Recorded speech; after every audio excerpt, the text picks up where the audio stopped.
Okay, Cleveland. Speaking of Shedeur Sanders makes the roster with the Browns, as we all thought he would. We just thought there would be 4 because they led us to believe there were 4, but that was part of their long con to trade Kenny Pickett, which I saw coming.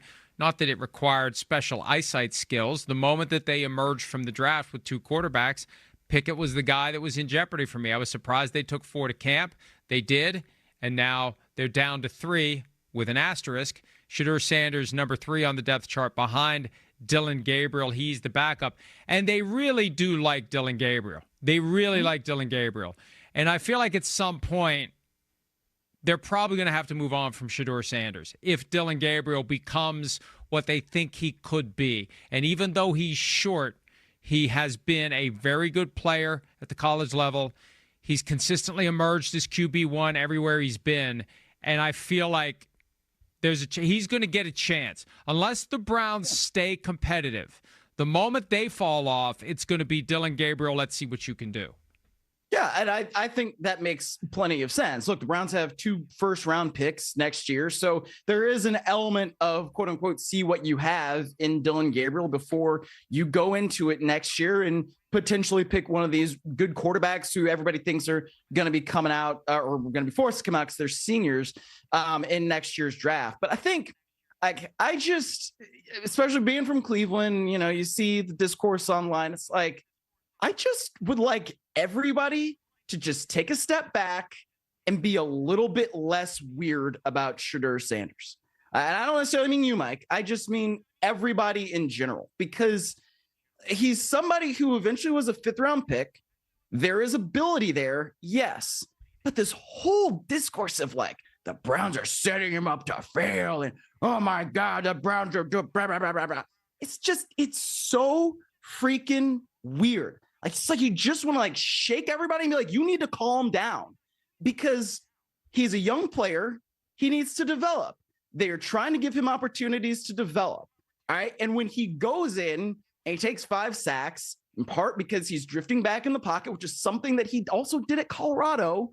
Like it's okay if he has one really solid appearance and then he has another appearance where it's like, man, that didn't look quite as good. Yeah. It happens. He's a young quarterback, but let's just take a step back. Football's a hard game.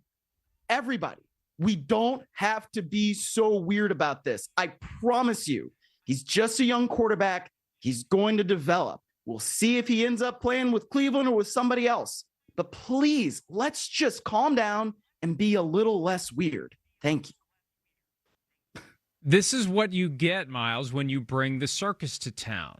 So the Browns shouldn't be surprised by this. It's no different than Tebow mania.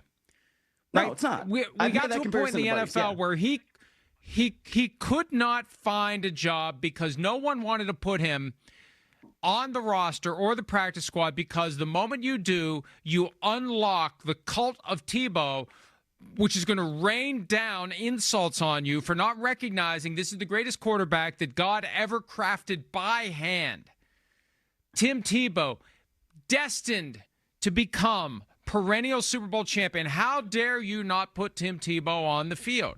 And it's that same dynamic, not identical, but yeah, you're going to have people that want Shedeur Sanders to play, and they're going to lose sight of the nuances or the non-nuances, like Dillon Gabriel's clearly better than him right now and may always be. So this is why the Browns shouldn't have taken him at pick number 144. This is why they shouldn't have played the let's accumulate assets game. Maybe we can flip them for more later.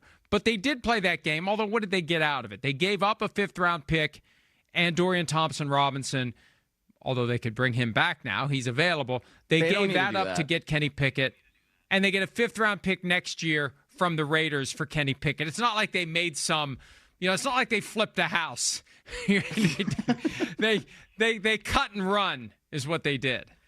I mean, you don't have Dorian Thompson-Robinson on your roster anymore, and I'm sorry, Dorian Thompson-Robinson, but that's a win. Hi, it's Mike Florio. Thanks for watching PFT on YouTube. Hit subscribe for the latest news and analysis from Pro Football Talk.